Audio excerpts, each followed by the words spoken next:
به برنامه خبری رادیو آزادی خوش آمدید. شعله گلخوجه هستم. سلام. نخست توجه نمایید به سرخط موضوع امروز 21 آگوست. در نوع مسجد 10 نفر برای استقبال امومالی رحمان پرزیدنت تاجیکستان به تمرین جلب شدند. سفر احتمالی ماه سپتامبر صورت میگیرد. قصه داریم درباره یک خانم معلولی اذیت دیده که بعد به دنیا آوردن فرزند شوهرش او و از طفلش دست کشید. با کار کردم کمتر دیدم که پام بزیب شد، زورم اومد دیگه نتونستم. یک تنورسازی سابق دار در ولایت ختلون میگوید طعم نانی که در تنورهای او پخته می شود فرق کننده است. نانی چکدانی همی خود کند با لذت دیگر ایده در چکدون کن میپذید خیلی خودت راحت میکنی در پختن نان. امومالی رحمان چند روز این جانی با سفر کاری در ولایت مختار کوهستان بدخشان قرار دارد. پرزیدنت تاجیکستان بعد بازبینی از نویه‌های درواز و ونجوروشان به شهر خاروغ رفت. سفر امومالی رحمان در شرایط اتفاق افتاده است که سازمان‌های جهانی بهداشتی از موج دوم کرونا ویروس صحبت می‌کنند. هنوز سفر امومالی رحمان در ولایت خودمختار بدخشان انجام نشده است، ولی در قسمت دیگر تاجیکستان ولایت سوخت الکی به پیشوازگیری رئیس جمهور تمرین می‌کنند که به احتمال زیاد ماه آینده جریان خواهد گرفت. همکار ما مومن احمدی از رفت آمادگی ها در نویه مسجد گزارش می‌دهد. تمرین برای پیشوازی امومالی رحمان در ناحیه مسجد قرار است پرزیدنت ماه سپتامبر به این ناحیه برود.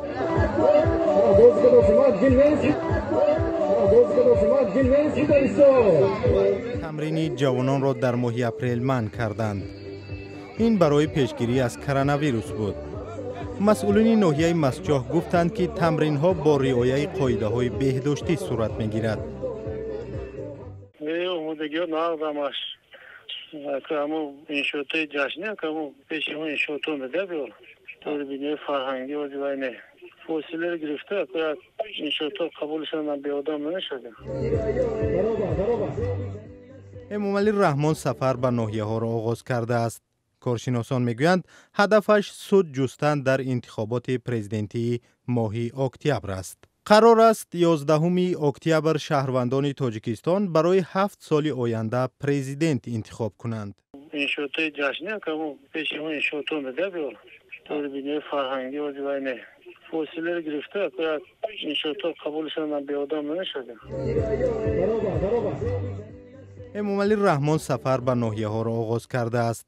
کارشناسان میگویند هدفش صوت جستن در انتخابات پرزیدنتی ماه اکتبر است. قرار است 11 اکتبر شهروندان تاجیکستان برای 7 سال آینده پرزیدنت انتخاب کنند.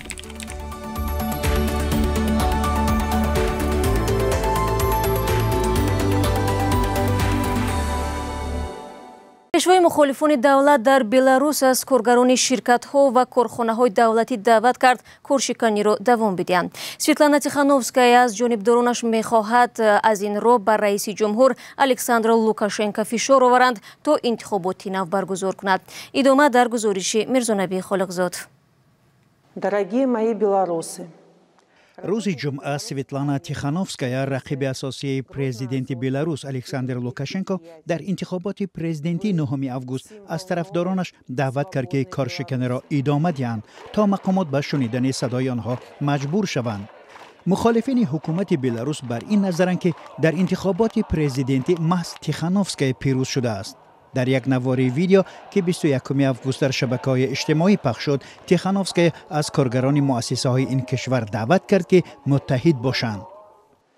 Забастовки – это абсолютно легальное и мощное оружие. کارشکنی وسیله قانونی و مؤثر بر ضد رژیم است. آنها این را می‌دانند و از این رو با هر راه شما را می‌ترسانند. ترس به دیکتاتور سپارید. فراموش نکنید تمام بلاروس همراه با شماست. С вами вся Беларусь. بسیاری از کارخانه‌های بزرگ بلاروس در دوام 13 روز بعد انتخابات پرزیدنتی کارپرتایی نموده به اعتراضهای مخالفین پرزیدنت لوکاشنکو پیوستند. آنها میگویند انتخابات سرشار از تقلب بود لوکاشنکوی 65 ساله که 26 سال این جانب رهبری بلاروس را بر دوش دارد ادعا می‌کند که در آوازدهی 9 آگوست پیروزی نظرگیر به دست آورده است. تیخانوفسکایا 37 سال داشته بعد از آن نامزد کرسی پرزیدنتی شد که مقامات شماری از داوطلب‌های احتمالی کرسی ریاست جمهوری بلاروس و از جمله شوهرش را حبس کردند. بعد انتخابات تیخانوفسکایا به لیتوا هجرت کرد ولی به شورای هماهنگسازی انتقال قدرت در این کشور همراه شد. شورا از افراد شناخته عبارت بوده، هدف آن مذاکرات انتقال قدرت با حکومت این کشور است. Создание подобных органов законодательством не предусмотрено. 20 آگوست دادستان کل بلاروس اظهار نمود که پرونده جنایی باز نموده زیرا شورای مذکور به امنیت ملی بلاروس تهدید به بار می آورد.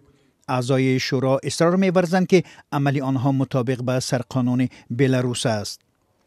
اتحاد اروپا تاکید کرده است که نتیجه های انتخابات پرزیدنتی بلاروس را اعتراف نمی کند و به زودی بر ضد حکومت لوکاشنکو تحریم جاری خواهد کرد. در جریان تعقیب گردهمایی‌های اعتراضی بلاروس نزدیک به 7000 کس بازداشت شده، هزارها نفر دیگر زخمی شدند. سلام، اگر خط و خبر می‌خواهید ما داریم. نوید بامدادی، سرخط خبرها، اخبار تاجیکستان و جهان، گزارش‌ها و تحلیل‌ها. چی می‌گذرد و چرا؟ دانستن فهمیدن است. ضمیمه یا اپ ما را بگیرید. در این بخش برنامه با سرنوشت نفر شما را آشنا میکنیم که زندگی با تکرار به او ضربه ها زده است. از نخستین لحظه های به دنیا آمدنش او از مهربانی و نوازش محروم بوده است.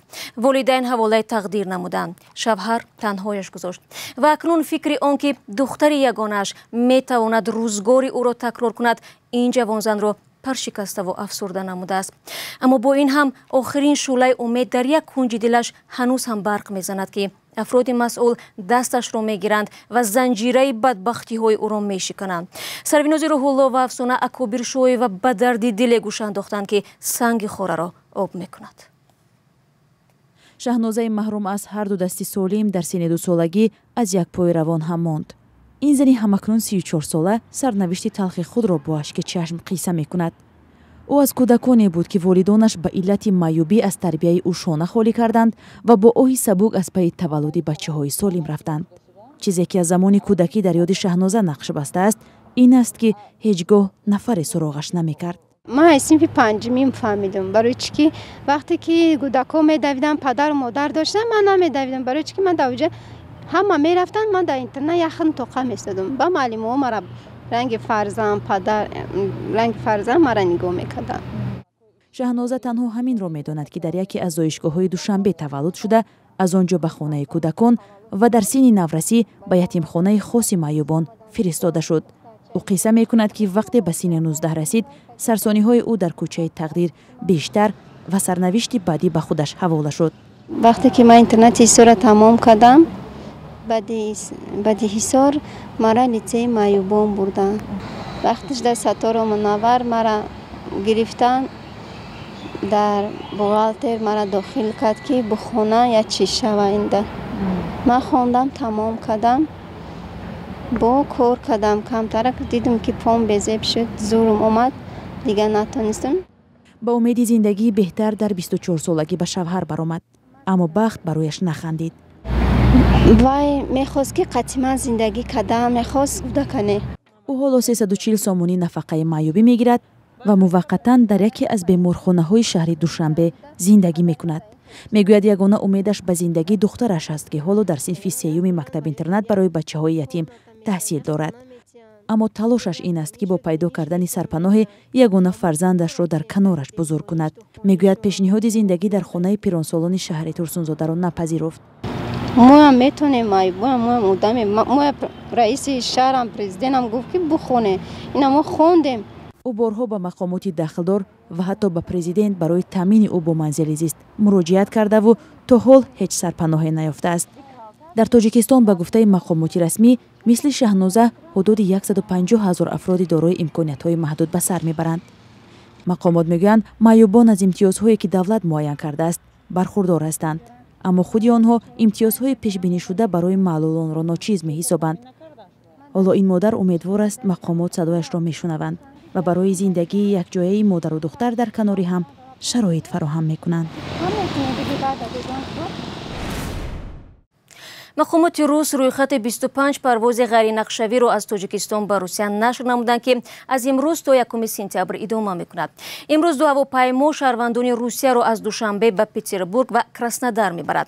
روزهای بعدی از خوجند به مسکو نیز هواپیمای چارتری پرواز خواهد کرد. توسط این هواپیماها شهروندان روسیه، اعضای خانواده آنها و زادگان تاجیکستان که حق استقامت موقتی در آن کشور را دارند می‌توانند پرواز کنند. برنامه خبری را ادامه می‌دهیم. مزه نان تنوری دیگر است، بخصوص اگر تنور با محبت ساخته شده باشد. چنین است عقیده یک زن تنورساز نویه واسع و هم مشتریانی که نظر به تنورهای آماده بازار به کار دستی این بانوی سالخورده برتری می‌دهند.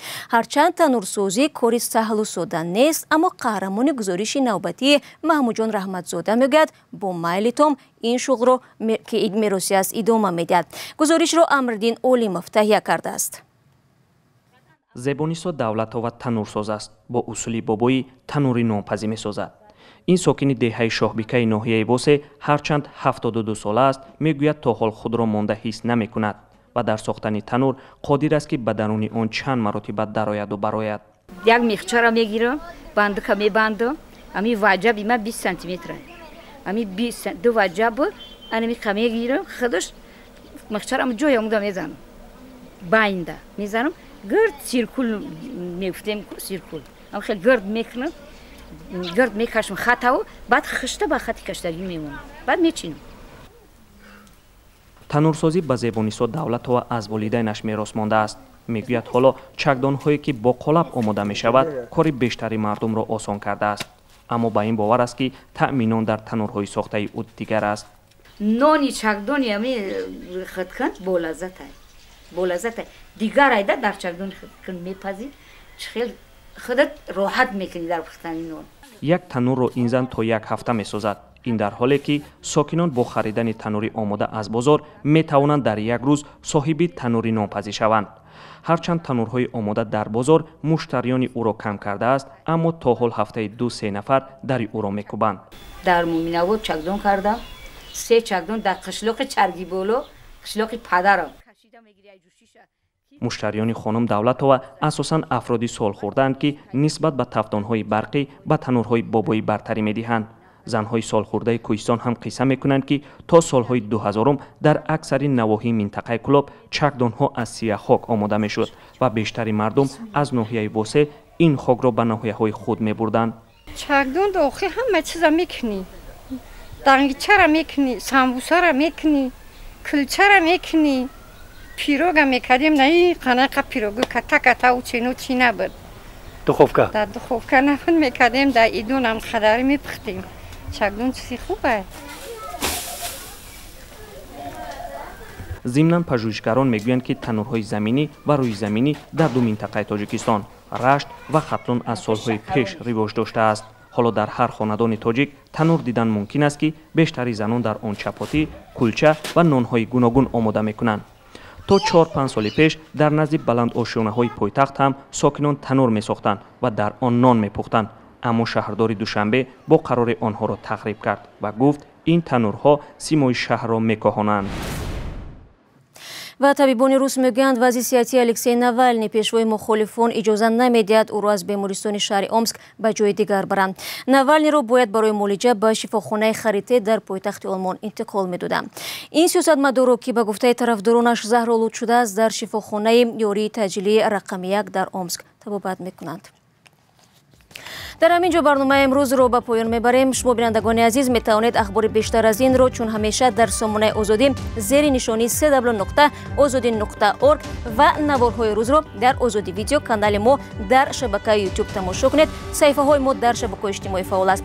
من باشم برایتون در 2 روز آینده استراحتی با فراغت میخواهم تا ملاقات در هفته نو. خدا نگهدارتان.